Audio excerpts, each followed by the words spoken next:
d'abord, je me présente. Je suis Juliette. Mon autre nom, c'est Seigneur Génie. Je vais vous entretenir sur une causerie sur le thème changement climatique. Dites changement climatique. Changement climatique.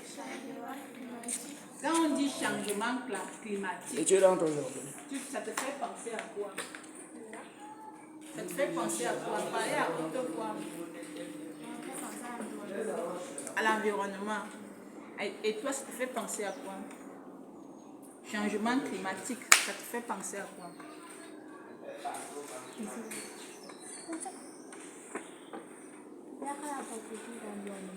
À la propriété de l'environnement.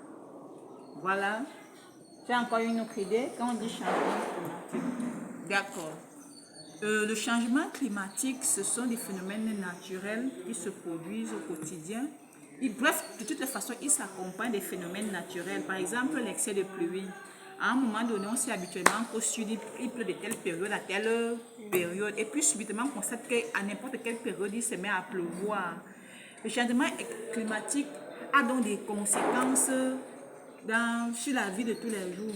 Par exemple, si tu as prévu que, si une maman a prévu, une maman cultivatrice a prévu qu'elle doit faire son champ à telle période et que finalement il ne pleut pas cette période-là, il sera difficile pour elle de programmer qu'elle va s'aimer à la période habituelle, tu vois un peu.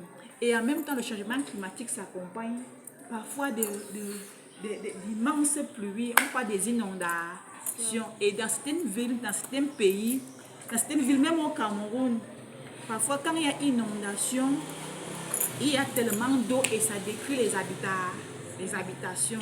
Ce qui fait que les enfants, les jeunes, tout le monde est menacé par le changement climatique. Ailleurs, le changement climatique crée ce qu'on appelle des check-ins, des séismes, c'est-à-dire des dégâts terribles au point de détruire parfois tout un quartier, parfois même toute une ville. Ça veut dire que la pluie est accompagnée par des vents torrentiels qui font que ça déracine les arbres, ça déracine les immeubles. Bref, la terre est de plus en plus menacée à cause du changement climatique. Mais d'après vous, qu'est-ce qui peut être à l'origine? Pause. Changement climatique, tu vas répondre que...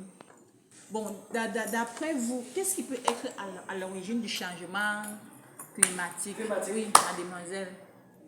Bon, moi, je peux dire que c'est À haute voix. Moi, je peux dire que c'est l'excès de pollution de l'air.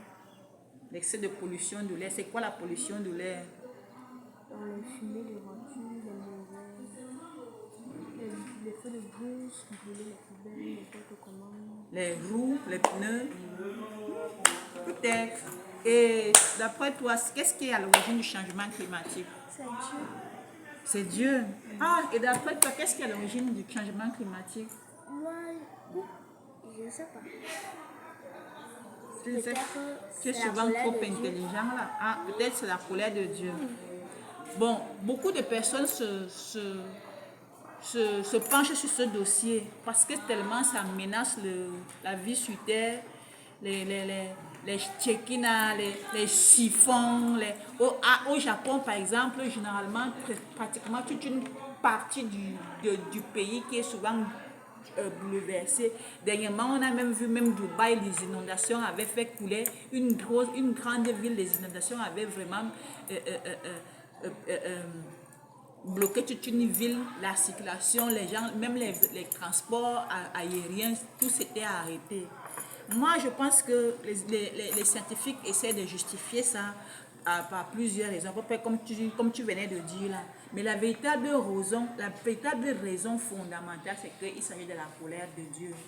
Dieu, généralement, donne des consignes, des instructions aux gens. Il leur dit, faites ceci, faites ceci. Et quand les gens ne font pas, Dieu a une façon de sanctionner les vivants. Vous voyez un peu. Donc, l'idéal serait que tous ceux qui travaillent pour que la terre ne connaisse plus ces troubles-là, l'idéal serait que tout le monde utilise un même langage. Dites un même langage. Un même langage. À savoir qu'il y a la colère de Dieu dans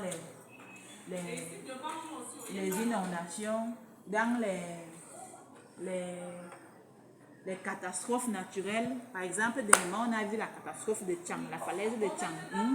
Quand les autorités venaient pour venir secourir les premières personnes qui avaient été les victimes, non, subitement, il y a eu encore un autre éboulement de terrain. Ce qui veut dire qu'on a vu à travers ça la manifestation de la colère de Dieu.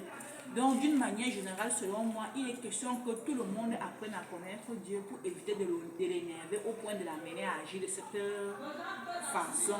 Donc, franchement dit, tenons-nous la main pour que la terre entière s'unisse à nos voix, pour que tous ceux qui travaillent pour lutter contre les inondations, les catastrophes naturelles, les séismes, que tout ce monde-là comprenne que Dieu parfois est fâché, il faut chercher quelle est la volonté de Dieu et contacter Dieu de telle manière qu'il empêche que ce genre de phénomène se produise beaucoup plus. Amen.